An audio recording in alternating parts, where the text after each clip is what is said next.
Support comes from Mosby Building Arts, specializing in bathroom projects large and small. Photo galleries at callmosby.com. This is St. Louis on the Air from St. Louis Public Radio.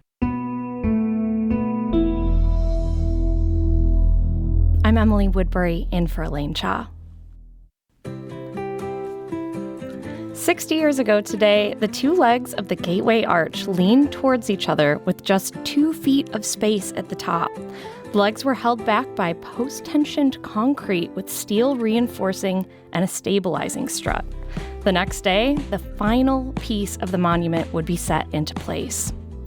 6 decades later, the 630-foot arch looks as good as it did on day one, remaining a shiny, iconic symbol that frames St. Louis's skyline. Producers Olivia Mizell and Darius Varner took to the arch grounds and the streets of St. Louis to hear how residents and visitors see the arch today. When you see the arch, what do you think? The arch is beautiful. It's different. The architect around it is amazing. I've never seen anything like that before. Amazing. Engineering feat, everything about it, the gateway to the west, the whole idea behind it. I am just inspired. It's awesome. Actually, the color, the metal, it's beautiful. It's beautiful. Is this your first time here? What are your thoughts on the arch? Have you been here before? Is it a staple of a trip? It was definitely a staple of the trip. We're both from Los Angeles, and this is our first time being here to see the Gateway Arch, and I think it's beautiful. I've always wanted to see it because it's so synonymous with St. Louis. We don't come to the Midwest. We never really feel like we have a reason to. But this, as a child, has always just struck me for some reason. It's been in so many movies. Like, the superheroes skateboard on it or slide on it or swing on it, So, yeah, it's iconic. Where in St. Louis is the best place to see the arch from? I would definitely say down on the riverfront. I mean, it's 630 feet, so it's the largest structure in the city. So, being down here so low, it's just so gigantic looking. What does the arch mean to you? It's just always been part of my life. I work down here. It's really just always been around. I don't know. I love it. It's really cool. It's crazy to think it's already been 60 years since it's been built. That was Alex Clayton of St. Louis, Nick and Tim Pulliam View of Los Angeles, Barb Posell of Wisconsin, Bruce Richmond of Connecticut, and Louis Ogene of Chicago. And joining me now to talk about the Gateway Arch and recognize its 60th anniversary is architect and historian John Gunther. John is the president of the Society of Architectural Historians St. Louis chapter and author of a Reedy Press book on the history of the Gateway Arch. Thanks for coming in, John. Thank you very much. Also joining us is Andrew Wonko, the public historian at the Missouri History Museum. Andrew, welcome back to the show. Thanks for having me. So, I don't need to tell you both, the Gateway Arch is a symbol that carries many, many different meanings for many different people. We're going to get into that this hour, but just to start us off, how do you feel and what do you find yourself reflecting on when you see the arch, Andrew? My history with the arch growing up in St. Louis is probably pretty similar to most people's. I looked at the arch first as a child when I was down there watching fireworks shows or eating a Big Mac at the riverfront McDonald's on the riverboat and looking up at this incredible structure. I knew nothing of its history. I really didn't have any sense of understanding of why it was here or that other cities didn't have one of these giant shiny things in their front yard.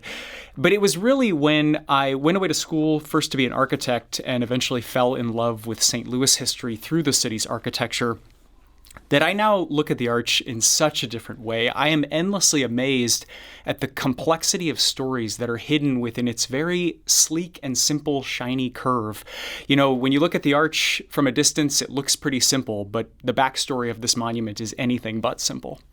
How about you, John? Was this kind of part of your inspiration in becoming an architect? Well, I've always admired it over the years, and its form is absolutely dramatic and very, very much speaks to the gateway to the West. Actually, I really got to know it much, much better when I began teaching mid-century modern class at Washington University, and we would take our students to 9 different iconic mid-century modern sites for the class, and the Arch was always the first stop. And we learned a great deal by walking the grounds, studying it, analyzing it, and also from Bob Moore, the retired park historian. He shared a vast amount of knowledge with us. Where's your favorite place to see the Arch from? Well, actually, walking about and standing up next to it and just looking at it soaring up to the sky and touching it, it draws you to be engaged. So I love to be right up close to it. But I also love just any vantage point is so wonderful. From the Mansion House apartments looking back over, you get a dramatic view as well. And of course, it framing the old courthouse is very wonderful. And that was one of the things the competition jury members liked about this entry, that it actually did frame and it was in scale with the city. And let's talk about the competition. I mean, John, you wrote the book, literally. You wrote the book on the Gateway Arch's history. And you begin at the year 1699 when the Louisiana Territory was controlled by France. We don't have time to go back that far, but it's important context for why the Arch is deemed the gateway to the West. But take us back to that competition, the idea to create a monument on the riverfront.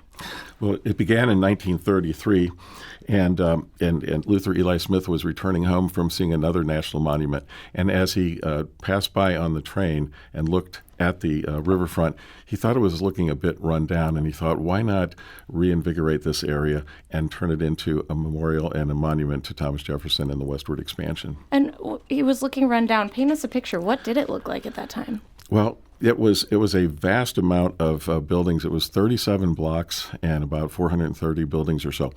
And they were mainly warehouses and manufacturing and all sorts of industrial types of work.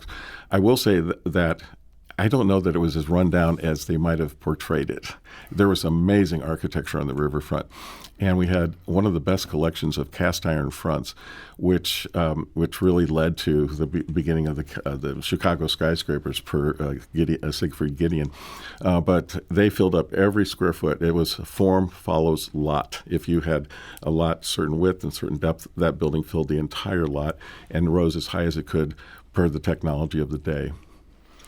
And so there was a competition for what monument would go up there. Andrew, what were some of the other monuments that were being considered? This was a vote by, I think it was seven votes. So yeah. A group of 7 people came to decide which ones would win. Yeah, so they had 7 jurors. John was just mentioning the riverfront comes down in the early 1940s, 1941. The St. Louis riverfront has been completely cleared out for this monument. It wasn't until 1947 that they actually have this architectural competition, because a little thing happened in the middle between 1941 and 1947. World War II obviously shuts down the appetite for any sort of monument building in the United States. All of the action is focused on Europe and the Pacific. So when it opens in 1947, things have actually changed pretty dramatically in the architecture world. In the early 20th century, you have a lot of revisiting of older styles. I think when Luther Eli Smith first envisioned a memorial on the St. Louis riverfront, I don't know for sure, I certainly wasn't in his head to know, but I can imagine he was probably thinking of something pretty classical and traditional. Heroic statues of people like Thomas Jefferson and Lewis and Clark, a lot of classical Greek and Roman-inspired architecture probably. By 1947, you're moving into this new period of American history. We're suddenly the new superpower of the world. We've won the war. And architecture is changing very dramatically. The look and feel of monuments in the United States would move in this new direction where they're embracing abstraction and these very clean line geometries. So something like the Arch fascinates me because it really can only come out of this one particular moment in American history. A little earlier, it would be a lot more traditional. A little later, in the revolutionary 1960s and the jaded 1970s, you can't really imagine this sort of slick, very streamlined form coming out of that period of time. So it's really born of the late 40s in this very particular way. And some of the other entries in the competition, there were 172 entries. Eero Saarinen's Arch was number 144.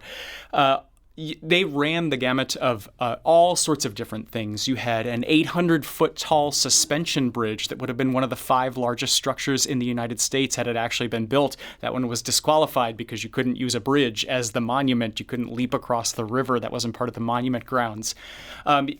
Future St. Louis architectural great Gio Obata was a member of one team that submitted an entry as a team of students and would have had a statue of Thomas Jefferson with a 200-foot tall concrete pillar behind him, and they would have projected Jefferson's shadow up onto this pillar at nighttime. Would have had this quite almost like this vibe. Joker over Gotham City kind of vibe. But you had these incredibly abstract ideas. Edward Durrell Stone, who's one of the biggest names in mid-century modern architecture, submitted a plan that would have, it almost like kind of like a golf course where it had these bunkers and dunes and big holes punched in the landscape. There would have been no tall monument to speak of whatsoever. And so when I look back at the competition, it's fascinating and fun to see what else could have stood on the riverfront, but boy, did we get lucky that these 7 individuals chose the arch, because some of these other entries would have looked dated before they had even been finished. I think Eero Saarinen's Gateway Arch obviously speaks for itself, that this is a timeless monument on par with some of the world's greatest. And this is 630 feet tall. The arch is the tallest monument in the U.S. John, where would you say it stands in terms of notable monuments in the country or perhaps even the world? Is it really well known worldwide? It is absolutely well known worldwide, and it's at the top of the list for me, absolutely. And it's so internationally recognized that it's quite a monument, and it just fulfills its obligations in every way. Yeah, and to add to that, one of my favorite places where you can see this in reality is looking at the board game Monopoly. They have a version called Here and Now, which replaces all of the squares on the Monopoly board with landmarks from around the United States. The front of that game box has 3 things on it: the Golden Gate Bridge, the Gateway Arch, and the Statue of Liberty. It's more than even just a symbol of St. Louis. It becomes a symbol of the entire center of the United States. It's this immediately recognizable image of the United States in a huge way. And I think that is it's a small example, but it's a pretty profound look at what this thing means and the kind of weight that it carries. We're recognizing the 60th anniversary of the Gateway Arch today, and we want you to join the conversation as well. What does the Gateway Arch symbolize to you? What questions do you have about it? You can reach us by emailing talk@stlpr.org. You can also call us at 314-382-8255. That's 314-382-TALK. We need to take a quick break, but we'll be back shortly. This is St. Louis on the Air on St. Louis Public Radio.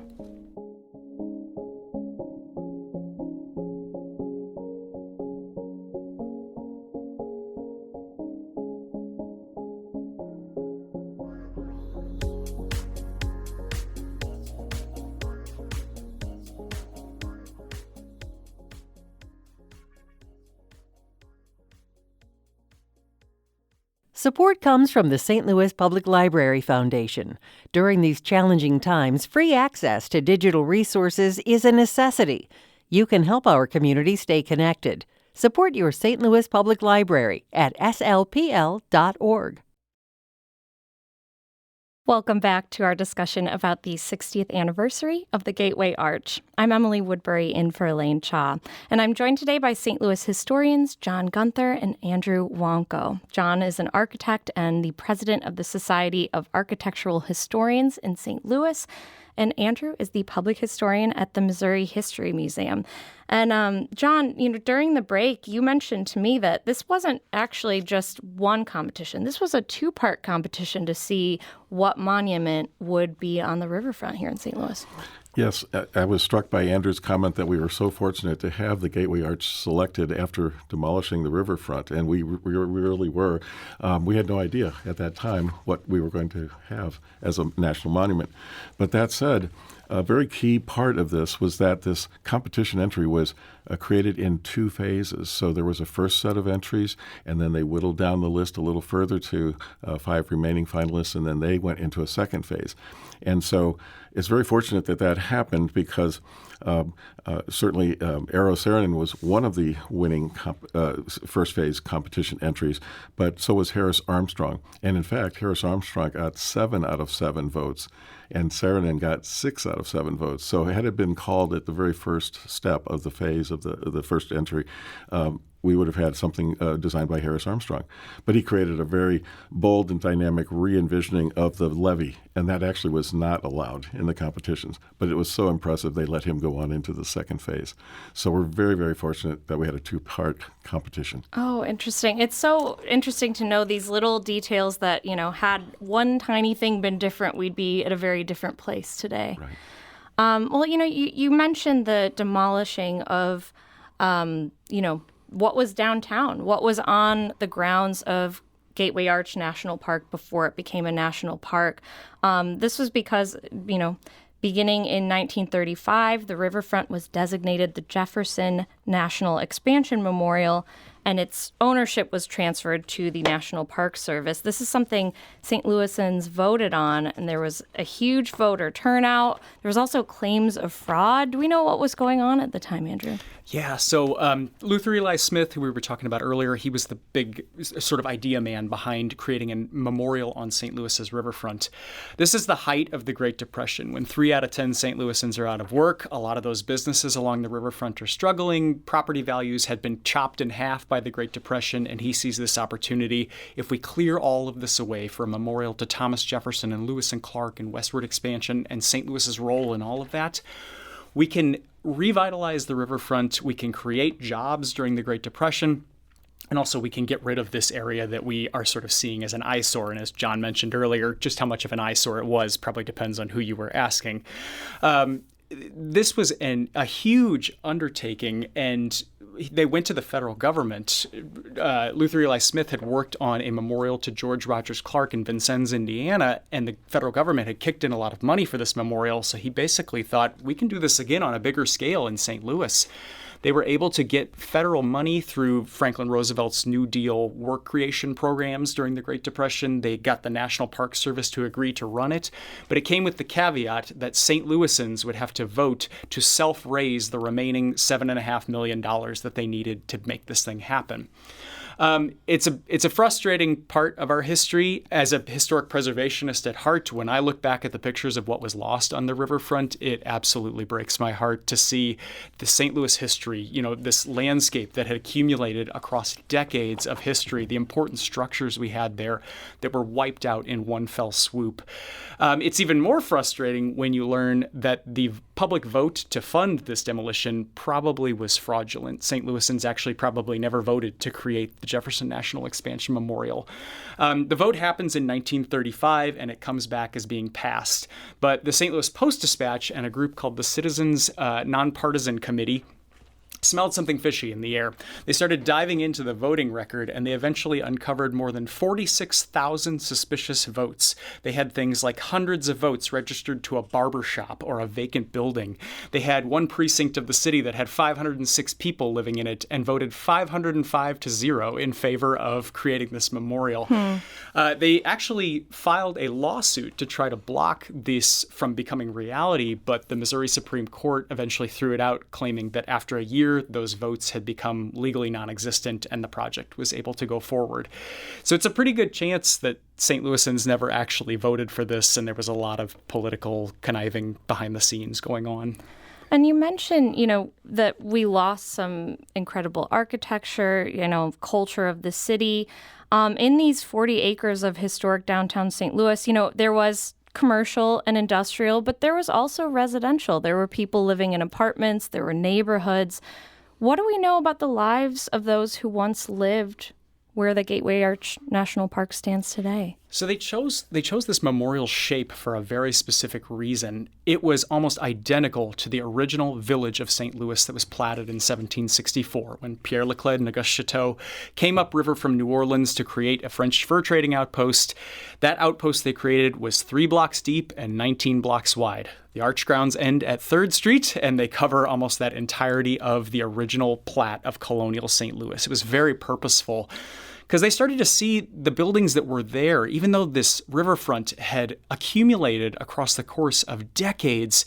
And to paint a picture of what the St. Louis riverfront looked like, imagine something like New Orleans French Quarter, but a little bit more brawnier and muscular, a little bit less kind of dainty wrought iron sort of everywhere. It was a little taller, had these big cast iron storefronts with huge windows, but it was this incredibly dense urban environment, almost like Manhattan's Lower East Side, these wall-to-wall structures.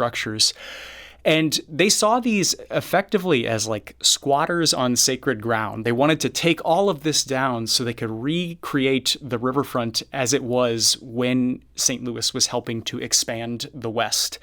And so that was the argument that was being made of why these buildings had to go. Even though they were the fur trading warehouses that had built St. Louis, they were the steamboat centers, they were the all of these incredible things. Like the Simmons Hardware Company was this massive, basically like Gilded Age version of Walmart. You could buy anything you could imagine for your house was manufactured at the Simmons Hardware Company on the St. Louis riverfront.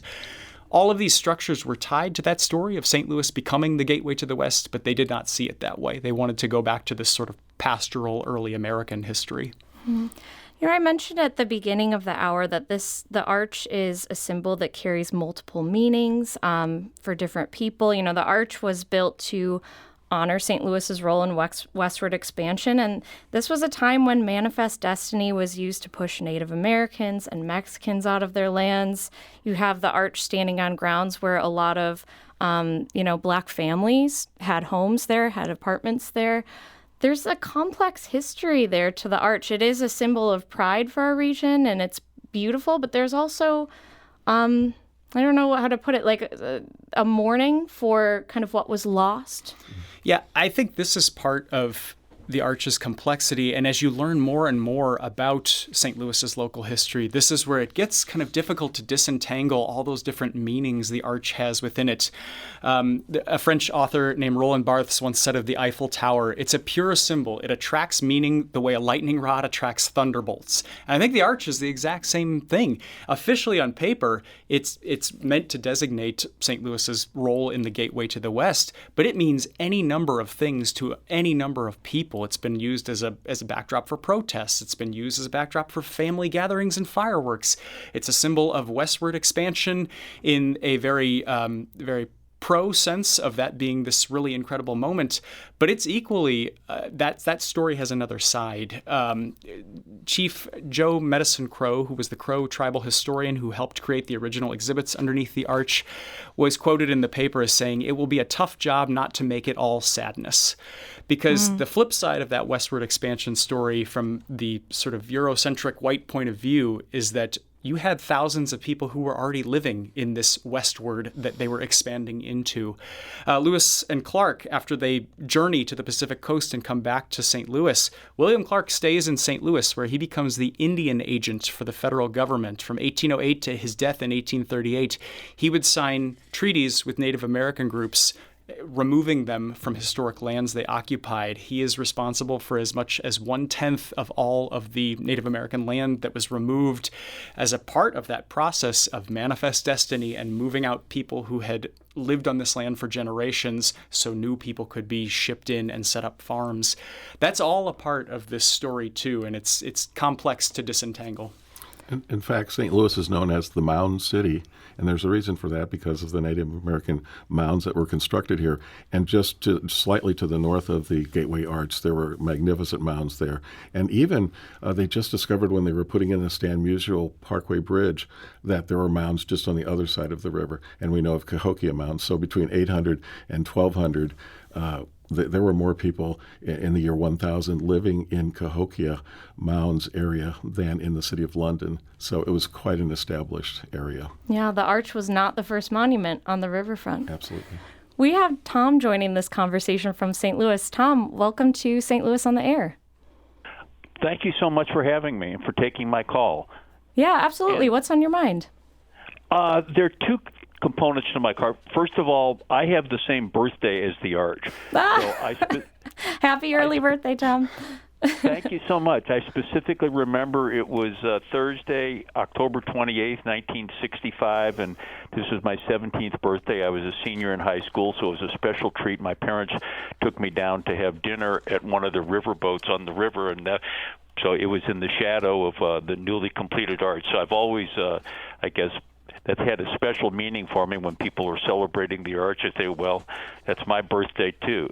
And I actually have another connection with it because some people might not know that Eero Saarinen's original plan for a memorial park included a national park on both sides of the river. And when Congress only appropriated money for the Missouri side, one of my former law partners, Malcolm Martin, bought 50 acres directly across from the arch. It's where the Gateway Geyser was located, and it's now part of the Metro East Park and Recreation District, but there is an ongoing effort to have that property donated to the National Park, which was actually part of Eero Saarinen's original vision 80 years ago. Wow. Well, Tom, thank you so much for your call. And John, I know, you're familiar with Malcolm W. Martin Memorial Park, that connection to East St. Louis and St. Louis. Yes, it was very, very important that that this competition spanned both sides of the river, and that was part of the first phase requirement. Sadly, it was dropped after the budgetary restraints. But I'm so delighted that Malcolm Martin would stay with it to have that park developed. And I was talking to Chris Pieper, one of his father's partners, and he told me that Malcolm Martin also helped to plan D-Day, World War II. And when he was there, he was studying the tides of the English Channel. He studied the landforms. He codenamed the beaches Omaha and Utah after the Union Pacific Railroad and organized personnel on landing craft and order. So he was a beach master on D-Day itself. So he really has a whole other aspect of his life and his history. But we are very grateful that he had the foresight to create that Malcolm Martin Park on the east side. Yeah, I feel like in preparing for this show and digging into the arch history, there are just so many branches and tangents that you could go off those branches, so many routes, just so much history on those grounds, both on the east and west side. Yes. You can join our conversation as well. What questions do you have about the Gateway Arch? What does the monument symbolize to you? You can reach us at 314-382-8255. That's 314-382-TALK. And we have Jennifer on the line from Crawford County. Jennifer, welcome to the show. Hi, how are you? Good. How are you doing? Good. So I'm a substitute teacher. I teach kindergarten to calculus, right? Whenever I get, especially middle school kids, a math class, and they don't want to do stuff for a substitute, and they'll complain, why do we need math? We have calculators. And I immediately say, has any of you guys been to the Gateway Arch? Most of them raise their hand. And I say, guess what? They didn't have calculators to build that. Yes. It was built with a slide rule and a pencil. They did not. It was 20 years later before people started having the smaller calculators in their back pocket. Yeah, Jennifer, that's a great point. And, how was the arch constructed? In layman's terms, I'm not going to be able to understand anything too complex, but it's an incredible structure, and it's withstood for 6 decades. It's pretty amazing. Yeah, and that's part of the beauty of the simpleness of that geometry is how it holds itself up. But you've got to get to the point where the legs connect at the top in order for it to hold itself up. The arch weighs an incredible amount. There are more than 12,000 tons of concrete inside the legs. I forget exactly how far under the ground they go, but digging the footings for those legs was one of the biggest challenges, was just how far they had to get down to hit bedrock and actually hold up that incredible weight. I'm always amazed at that what was just mentioned by Jennifer, that they did not have any computers. This was all done by hand calculations. We have a lot of really incredible stories and remembrances from workers who worked on the arch, talking about what it was like to be up inside of that as it was going up. This is in the years before OSHA, so a lot of these men were working on tilted, slippery steel surfaces without any harnesses. And, it was an actuarial firm. This gets brought up every time. The actuarial firm actually predicted that 13 people would die building the arch, and they had no deaths whatsoever. So an incredible record of safety for such an unprecedented structure. There were, I forget his name now, but we have a record from one of the ironworkers who was talking about when they finally put up the creeper cranes that actually climbed up the legs of the arch, sort of like parasites latching onto this thing that they were building. Every time they would pull up a huge new weight of materials, the entire structure would lurch forward, and you would have to brace yourself against the walls because it was like being on a rolling ship. Every time the materials were coming up, the thing was actually moving and swaying along with the weight. It's incredible to think about. A lot of times when you look at monuments, it's the mayors and politicians and architects that get their names on the monuments, but it's these hundreds of individuals who are actually doing this work on a daily basis that are the ones we should thank for the arch standing, because without them it wouldn't. I would like to add to that, and in terms of what classes to take, I would get a shout out to art, because Eero Saarinen trusted his eye. And actually, even before all the calculations were going on, they were making models of this design, and he trusted his eye, and he would look at it visually, did it look right, or so on. And it's actually a flattened catenary. So what does that mean, a flattened catenary? So in Latin, catenary, chain. So if you held a chain upside down, it creates a natural shape.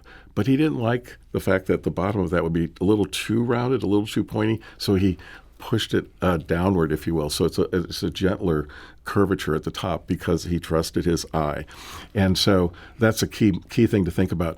Also, in terms of co-making, Carl Milles, the Swedish sculptor in residence at Cranbrook Academy, where Elio Saarinen and Eero Saarinen were practicing and teaching and so on, he passed by one day and he saw the first phase rectangular legs of the arch. And he said, Eero, they really should be triangular. It will be much more beautiful. And so Eero took that idea and ran with it for the second phase. And he also then began to reapportion the proportions of it. It's more like what we see it today. So it's a matter of trusting your eye as well as all those calculations. Well, we can't talk about the workers who built the arch without talking about Percy Green. In 1964, Percy Green and Richard Daley protested the exclusion of black workers from federal contracts and jobs related to the arch's construction. This was just after President Lyndon B. Johnson had signed the Civil Rights Act of 1964. We had an opportunity to speak with Percy Green on the show in 2015 about his protest where he scaled the arch to draw attention to this. He told us about the feeling of climbing the arch, watching the reaction on the ground more than 100 feet below him. Here's Green describing this moment where he noticed the group of demonstrators at the old courthouse, which was organized as a diversionary tactic. They start to move toward the arch. I had binoculars myself, and so I looked over from the arch over toward the old courthouse, and I could see the picketing going on over there. And then every so often I would move my arm up and down just to try to make sure that they would see that we were on the arch. And then I also saw where the picket line was breaking up. So I suspected that they were going to bring the picket line over to the arch grounds where we were. And then, of course, the police then all came, and then they prevented the picketers from getting any closer to where we were.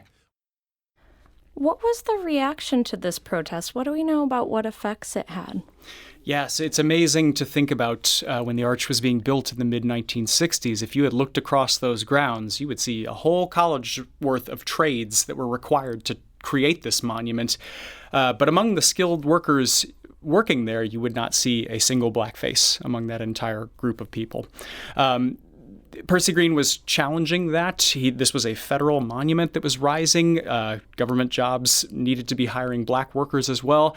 And he climbed 125 feet up the leg of the arch along with Richard Daley and refused to come down. He was up there for more than 4 hours. They actually went up while all of the arch workers were on lunch. So again, that sort of distraction, diversion. And he was up there for so long, and the footage is incredible. When he finally comes down, he flops onto the ground as if he's dead, and they have to carry him away on a stretcher. At first, they weren't going to arrest Richard Daley because he was white and Percy Green was black. And when they finally announced they're going to arrest him too, he flops on the ground right beside Percy Green. That was part one of what ultimately turned the arch into a civil rights landmark. The second half of that is in 1966 when they were working on the visitors center underground in the arch. They hired a small black-owned plumbing firm to create to do some of the plumbing in the visitor center bathrooms, and all of the unionized workers on the Arch grounds walked out.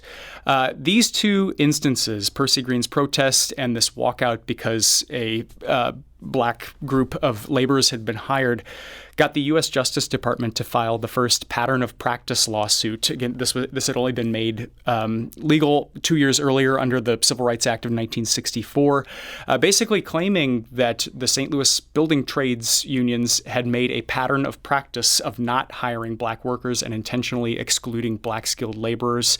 They got the St. Louis building trades to sign an agreement stating that they would end all practices that were discriminatory. It was the first time the federal government had ever enforced equal opportunity employment anywhere in the country. So a pretty incredible story tied to the Arch that doesn't get told a whole lot. Right, yes, I wanted to make sure that we mentioned that the actions of Percy Green and Richard Daley did lead to the Equal Employment Opportunity Act nationwide. And if you think about what can one or two people do, that is truly a very moving thought. I would also say there's another association with the north leg of the Arch, if I may, and that was the location of the Papan building, and that was the site of the first federal Dred Scott trial in 1854. They were renting space. The first two trials were held at the old courthouse. The third trial was held in rented space in the Papan building on First Street. And if you were to find that location going back in history, it's near the north leg of the Arch. So I think of the north leg of the Arch as the civil rights leg of the Arch. Oh, wow. So interesting. And that's the third trial before Dred Scott v. Sanford. Exactly. In the Supreme Court. That was, and he was they were represented by Roswell Field. We know of the Field House Museum, and Roswell defended them. And when they were denied their freedom, it went up to the Supreme Court, and that was the precipitator to the Civil War. So it's a very, very important location in our country for history. As the Arch was being completed, I was actually talking with local historian Vivian Gibson the other day. She had signed or written something. She couldn't remember exactly what she wrote, but she wrote in a time capsule that was included in the Arch. It was literally built into it. And it sounds like Roseanne of St. Louis also has a similar memory. Roseanne, you're on St. Louis on the Air.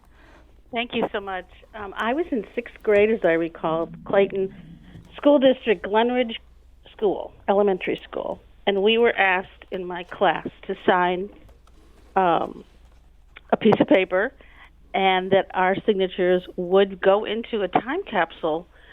And when I went online to Google this, thank goodness for Google, it said that 700,000 signatures of school children were put into this time capsule, and it's welded in. The time capsule is welded to the top of the Arch, according to this article I see. Yes, that's true. 762,000 people signed the signatorium sheets, and they were placed into there was a void. It's a double skin structure, the arches, and so the void at the very top in the keystone, the last piece to go in, that's where those pieces of signatures are, those papers with the signatures, and they are up there permanently as it was locked into place on October 28th. Roseanne, thank you so much for your call. And we need to take a short break, but if you would like to join our conversation, you can reach us by calling 314-382-8255. That's 314-382-TALK. We'll be back to continue this short conversation shortly. This is St. Louis on the Air on St. Louis Public Radio.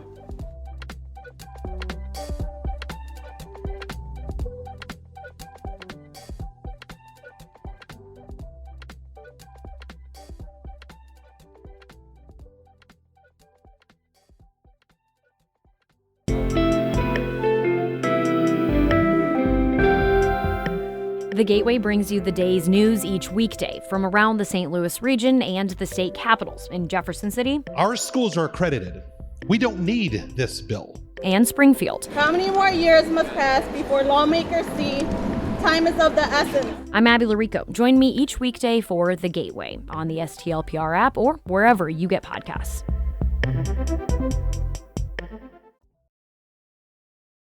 Welcome back. Today we're talking about the tallest monument in the United States, none other than the Gateway Arch, which turns 60 years old tomorrow. And with us are St. Louis historians Andrew Wonko and John Gunther. And we're hearing from you. If you'd like to join our conversation, share your favorite Gateway Arch memory. If you have questions about how it was built, you can reach us at 314-382-8255. And we have David on the line. David, you're from Creve Coeur. Welcome to St. Louis on the Air. Thank you for taking my call. Many years ago, I flew practically halfway around the world to Australia, my first time visiting Sydney. And then I went to the famous Opera House, and I'm listening to the tour guide, and I couldn't believe that he would mention St. Louis in his speech. And he mentioned what I remember was the curvature of the famous Sydney Opera House. They were looking for a way to build that into the Sydney Opera House, and they looked to the St. Louis Arch on how it had constructed its curvature. So I wanted to, I think that's how I remember the story. So can you confirm that there's a connection between the St. Louis Arch and the Sydney Opera House? What do you think, Joe? Yeah. Oh, go ahead. What? Finish that thought, David? Oh, yeah. And the other thing I was born in 1965, so I'm 60. And I just wanted to know, I know about my longevity. I'm not sure what my longevity is. What is the longevity of the arch? Will it last for 100 years, 150 years? Yeah. If you can David, thank you so much for your call. John, on that first point, the Sydney Opera House and the Arch, is there a connection there? There's absolutely a connection, and one that goes right to the core of it. Eero Saarinen helped pick that competition winner. He arrived late to the jury, and when he got there, he went through all the entries. And this entry for the Sydney Opera House, as we know it today, was off to the side in the rejected piles. And he pulled that out and he says, "This is your winner." And so he's very responsible for the selection of that building design that we see today. So that's a very direct connection. In terms of how long this building will stand, Saarinen felt that it should be done in a modern material, and stainless steel would last as long as civilization itself. So really an indeterminate amount of time.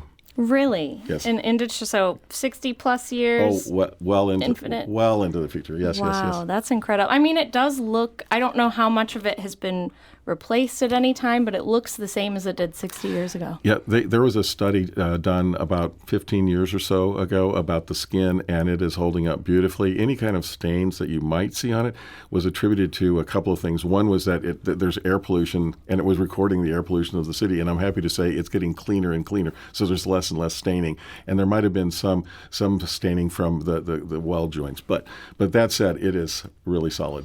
One of my favorite presentations of the arch in the distant future comes from a 1979 book called Motel of the Mysteries, written by David Macaulay. It's a satire of these sort of, future archaeologists return to the United States and they discover a roadside motel and they treat it the way we would uncover an Egyptian pyramid or something, like the toilet is clearly a throne for some god. And the arch is in this book, in this sort of future United States. It's buried under 500 something feet of trash, and all you can see is the very top of the arch sticking out of the trash. And tourists like to visit the arch so they can kiss the underside of it the way they and imagine that once upon a time this used to stand so high over everyone's head. So just a kind of funny look that incorporates the arch criticism of America. A cautionary tale about littering. Scott is joining the conversation from St. Louis. Scott, you're on St. Louis on the Air. You have an arch connection? Yes, my father, he drove a bulldozer, was a construction worker. So he worked in the early part of construction of the arch, and he passed when I was pretty young. They both did the excavation, basically burying that rail line that's there. Goes north and south of the arch, and also the excavation for the legs. And I never really he passed when I was young, so I didn't really have much of a chance to speak with him about his recollections. But I do know that I've heard that a lot of the construction workers at the time, they were they were very very proud of the work that they did, and especially at the time when nothing had come up yet. They're just doing the prep work for the actual construction. So didn't know if there's any kind of stories or anything recollection of anything of those early 1963, 64 infancy stages of the arch construction. Yeah, thanks for your call, Scott. Regarding the very first project associated with the Gateway Arch, it was the relocation of the train tracks 100 feet or so to the west. And so they were buried into the hillside, and they're partially underground in tunnels, and they're also partially open to the sky to help with ventilation. Actually, Mayor Dickman was an engineer, and he actually proposed such a solution. But at any rate, that was 1959 when the train tracks were relocated. In terms of the excavation that your father probably worked on, that was begun in 1962. And it's interesting to note that they dug about 45 to 50 feet into the bedrock to lock in the footings of this great structure. And it took 23 hours of continuous concrete pour. Concrete trucks showed up for 23 hours in a row to pour the foundations for the south leg of the arch. Well, and John, what do we know about... So, we have the structure, we know what it's made out of, but how did they get such a perfect arch? And how did they line it up? We talked about they didn't have calculators. Right. How did they do that? Well, it was an amazing design, not only by the architects, but by the engineers Severid, Elstad, and Kruger. And Hans Carl Bondell was the chief engineer. But it's truly remarkable when you think about it. It begins 54 feet wide. It's an equilateral triangle, 54 feet wide at the bottom, and by the time you reach the top at 630 feet, it is 17 feet wide. For the first 300 feet, it is a double skin. It's stainless steel on the outside, carbon steel on the inside with a 3-foot gap filled with concrete and rebar. So that locks it into those foundations deep into the bedrock of the earth. At 300 feet on up, it's a double skin outer stainless steel, inner carbon steel, but it's a hollow space that leads the rest of the way. But if you think about it, every vertical foot that it rises, it is changing its dimensions and proportions. How they realized this, and they used to measure after each section, they called them cans, the triangular cans. After each can was set at night and welded into place, the engineers would triangulate. They would take measurements, survey measurements, and they would triangulate to a Christmas tree light on the inner point of the triangle of the arch. And they would measure in space down to the ground and into a benchmark, and they would calculate exactly so that it would come perfectly together, 630 feet above them, with just a fraction of an inch, plus or minus. I'd like to squeeze in one more call. Jim from Fairview Heights. Jim, you are on St. Louis on the Air. What's your arch story? As a senior in college, I was home for Labor Day weekend, and me and a few other buddies, climbed up the outside of the arch. It was probably close to 600 feet. At the time, there was a platform up there, and they had the net between the two legs. We ended up staying a while and then scooting on our rear ends down the steps on the inside. We could see the bare light bulbs hanging every few feet or every, 20, 30 feet. We thought we'd be arrested when we got down under the arch, but we didn't. There weren't any guards. The gates were open. By this time it was getting light out. We were in the area where they put the museum. We just ran down to the riverfront and got in our car and drove home. Wow, Jim, that is quite a story. Yeah, Jim, you are a braver man than I, and it sounds like you've lived to change your ways. But certainly for a lot of people, that's one of the fascinating things about the arch. Something about being in the presence of this giant shiny object. It's like a bad behavior unleasher almost. You talk to the National Park Service rangers, they have to deal with a lot of stuff on the arch grounds, ranging from public urination to domestic disputes. That's all pretty small scale stuff. I think one of the biggest issues they probably deal with on a daily basis is people scratching their names into the bottom of the arch legs. It's just this giant shiny canvas, and people just can't resist. The first name was scratched into the base of the arch 1 month after its public dedication. So this is something they have dealt with since it was built. But every once in a while, you get stories like this where it's a little bit more serious. It doesn't happen anymore. Surveillance, thankfully, has kind of put an end to it. But in the early years, you had at least a dozen planes that were flown through the legs of the arch, including one helicopter that was flown through the arch's legs, even though the Federal Aviation Administration said they would ban the license of any pilot who tried such a thing. And then one of the most famous ones was in 1992. A daredevil named John Vincent actually climbed up the side of the arch using suction cups, the kind you would use to like pick up a piece of glass. And then when he got to the top, he parachuted off down to the bottom. He was, at his trial for doing this, he was told by a judge he had been given a gift of courage, but that he abused it. And while he initially was given jail time, he eventually got that taken down to like $1,000 fine and community service. But for some people, it's just, they feel like they have to conquer it. Wow. Well, shout out to the park rangers who, do their best to keep things in check. And we should mention and acknowledge, we did reach out to Gateway Arch National Park to see if someone from the national park would be able to come on. Of course, they're affected by the government shutdown right now, so we had not heard back from them. In our final 30 seconds, I wonder if each of you could reflect on what's kind of the biggest lesson that stems from the arch that you take with you today? I think the incredible thing about the arch when I look at it is this transferable lesson that history is neither good nor bad. It's always complex. The arch, we lost St. Louis's historic riverfront. The arch is this thing that has, it's a civil rights icon. It's been used as a backdrop for protests. It's also a part of people's dear family memories, and it's a beautiful piece of architecture. It can be all those things at once. And John, in 5 words or less, what's your takeaway? That it realized Luther Eli Smith's hopes. Inspirational design beautiful, rise above the norm, symbolize American culture and civilization, and attract people from other nations. Local historians John Gunther and Andrew Wonko, thank you so much for joining us today. St. Louis on the Air is a production of St. Louis Public Radio. Thank you so much for listening. I'm Emily Woodbury.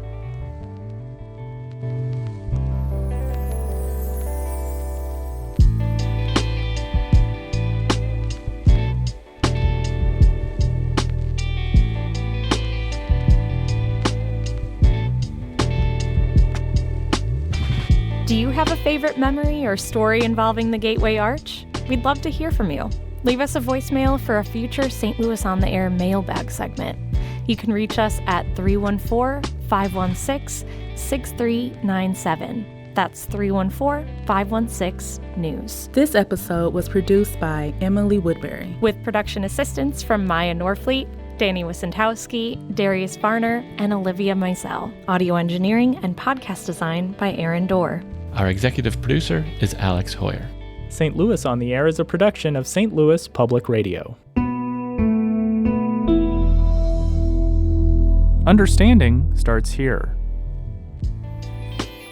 When you tell a friend you listen to St. Louis on the Air, you help connect us to new people who care about their community. We're easy to find online, where you can listen to any of our past segments for free. Just search for St. Louis on the Air on any of your favorite streaming platforms, like Spotify, Apple Podcasts on the App Store, or YouTube. St. Louis Public Radio is a member-supported service of the University of Missouri St. Louis.